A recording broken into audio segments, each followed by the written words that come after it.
So, good afternoon. I've been invited at this wonderful event to speak a little bit about performance. And when I was told the topic, I thought about what does performance mean from the Shaolin perspective. And actually, performance is something that in Shaolin we don't really think about very much. The reason is because performance is viewed as something that should happen naturally. Kind of like the harvest. You don't want to focus too much on the harvest. You rather focus on cultivating. And if you focus on cultivating gently, today you plow the soil, tomorrow you plant the seeds, the following day you water, and so on, naturally the harvest will happen, all by itself, kind of like magic. And you will enjoy the journey of cultivating without having to worry about the harvest. That's an automatic result. But if we focus only on the harvest, I must have trees full of fruit. I must have trees full of fruit. Well, two things will happen. At best, you will really not enjoy cultivating, and you will just enjoy in spring when the harvest finally happens. And at worst, you will get no harvest. You've spent your time sitting on the porch wishing you had a harvest. So performance in Shaolin is viewed in the same way. It's viewed as not a destination, but as a consequence of a journey that you travel. And so the focus should be on this cultivation process, which will naturally lead us to perform. So the moment we embrace performance in this way, then the next question is, well, what should I cultivate to get my performance up? And well, in Shaolin terms, we talk about cultivating your personal ecosystem, which is made up of three components: the body, the mind, and the spirit. And well, the body is pretty self-explanatory. It's a kind of vehicle that transports us through the journey of life. So the better it works, the further we go. Simple as that. The mind, well, it's the rational part of who we are. It's the cognitive processes. And well, we all know that the sharper and more focused and more clear our mind is, the better we perform. The spirit is something a little bit more intangible. It goes beyond our rational mind. You can use other words for it as well. But we all know that there is something beyond the rational. So, for example, when you fall in love, you don't fall in love with your rational mind. There is something else that happens. And we also know that this emotive side of ourselves, if this is feeling great, we automatically will feel better and perform better. If this is not feeling so good, if we have some kind of anxiety or sadness or whatever, our overall performance will suffer. So, performance derives from cultivating these three treasures: body, mind, and spirit. And from this comes a first, in my opinion, quite profound realization. Because everything we do, think, say, breathe, eat, drink, will somehow impact this ecosystem and therefore will impact our performance. And don't think of the big things. We are trained to always think about the big things, but think of the little things. Imagine you get up in the morning and you complain because your alarm went off and you wish you could stay in bed a little while longer. And this little complaint is a little bit of negativity in your mind. And then you're in the traffic and you get stressed about the traffic and it's a little bit of negativity in your mind. And then when you get at the office, something wasn't done as you wished and it's a little bit of negativity in your mind. And so on and so forth throughout the whole day. And then add to that perhaps some physical behaviors that you engage in, which are not so optimal to your body feeling 100%. And then add to it your spiritual life, which you might not be taking such good care of. And when you add all of these little things, all of a sudden the cup is quite full. And all of a sudden your performance is quite low. So I would like you to do a little exercise. I would like you to take 10 seconds and imagine yourself on a scale from 0 to 10, where at 10, your ecosystem is feeling fantastic. So your body, mind, and spirit is feeling great. You feel physically strong, you feel mentally sharp, you feel emotionally quiet. Everything is great. And at 0, it's obviously the exact opposite. You are physically drained, you're emotionally drained, and you're mentally drained. So picture yourself on your average day, not the best day of the year, the day in which you're on vacation in a beautiful place or something, not the worst day of the year when you have the flu and you have to go to the office and whatever else. But think of yourself on your average day. Wednesday morning, you get up and you begin your normal day. How do you really feel? How does your ecosystem feel? Body, mind, and spirit. So take 10 seconds and think about it.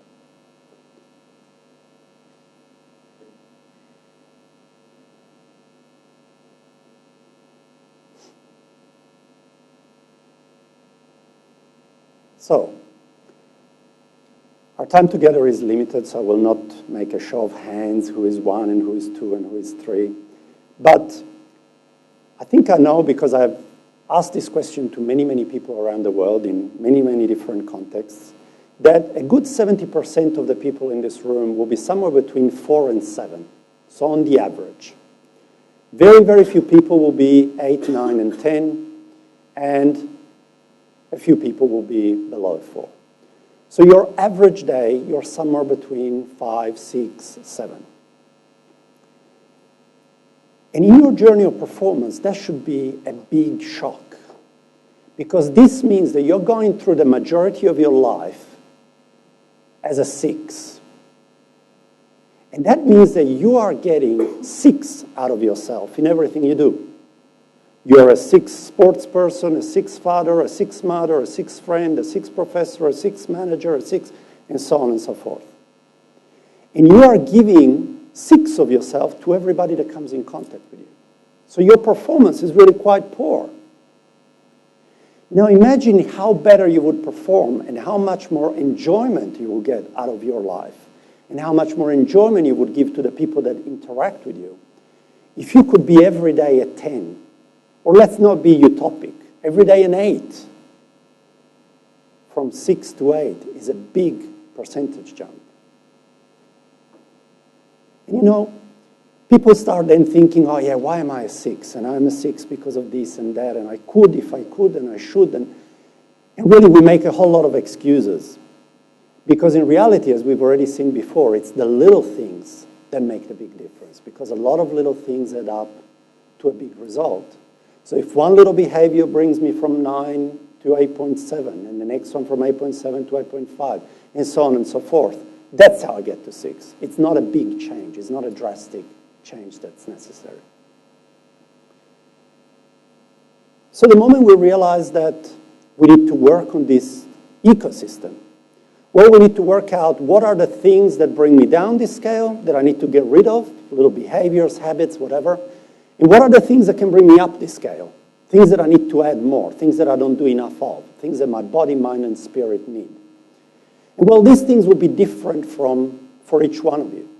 So each one of you will have to do a kind of self-assessment process of what are the things draining from my performance and what are the things that could boost it that I don't do enough. But there is a problem with this exercise, which is a problem of clarity. We lack clarity often. And that is because our minds is a little bit like a glass of water that you could take from Lugano Lake. So if you go down to the lake and you take a glass of water and you keep on agitating this water, and you agitate it and you agitate it, all day long you're agitating this water, what will happen is that there'll be sediments all over this water. And if you try to look through it, you cannot. The water will be murky. But if you put the same glass of water down, and you let it sit there for a while, slowly these sediments will go to the bottom. And now, like magic, the glass is clear. I can see clearly through it. So our mind is a little bit like that glass of water. From when we get up in the morning to when we go to bed at night, we are full of thoughts. We are constantly thinking. And this prevents us from developing any clarity. And so the first thing we need to do to improve our performance is to find this clarity. And it is not the purpose of this speech to talk about how to. There are many techniques, there are many methods, there are many ways.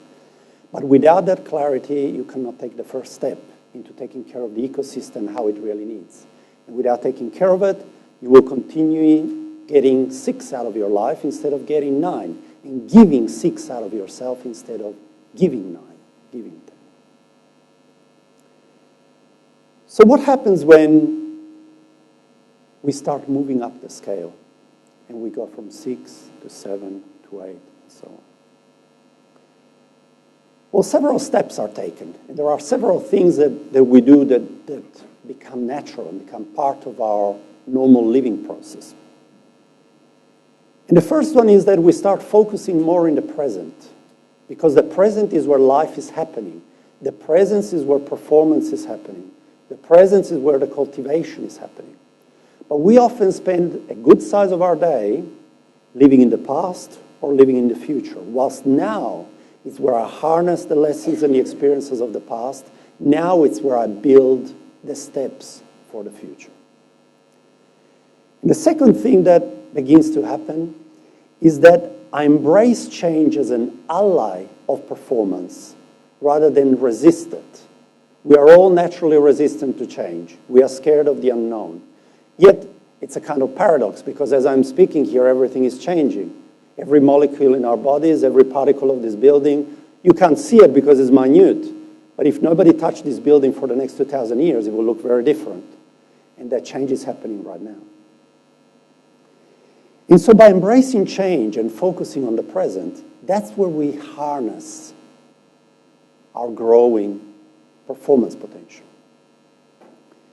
And the last thing that we do through these two methods is we begin to do everything you do with all our heart, with all our energy.